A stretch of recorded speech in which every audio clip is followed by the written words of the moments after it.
उपमुख्यमंत्री अजित पवार यांच्या नेतृत्वाखाली राष्ट्रवादी काँग्रेस पक्षाची बांधणीसाठी 1.25 लाख सभासद नोंदणी हे उद्दिष्ट आहे।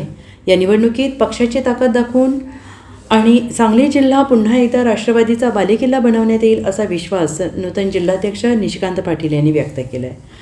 सांगलीत इद्रिस नाईकवाडी, शिवाजीराव नाईक, विलासराव जगताप, राजेंद्र अण्णा देशमुख, प्रताप पाटील यांच्या उपस्थितीत जिल्हाध्यक्ष पाटील यांनी पक्षाची दिशा कशी असेल यावर प्रकाश टाकला आणि यावेळी मान्यवरांच्या हस्ते जिल्हाध्यक्षपदी निवडीबद्दल सत्कार करण्यात आला। जिल्हाध्यक्ष पाटील यांनी म्हटलेलं आहे की 10 जूननंतर अजितदादा 1 दिवसाच्या जिल्हा दौऱ्यावर येतील।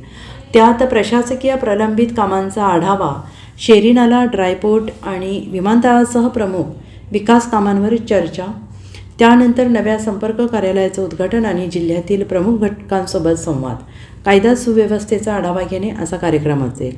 दोन्ही राष्ट्रवादी काँग्रेस एकत्र आले तर जयंत पाटील यांचे नेतृत्व तुम्ही सारे स्वीकारणार का या प्रश्नावर निशिकांत पाटील म्हणाले, जयंत पाटील यांच्या हाती काय आहे ते प्रदेशाध्यक्ष असताना जाहीर बैठकीत पदावरून बाजूला करण्याची मागणी झाली होती।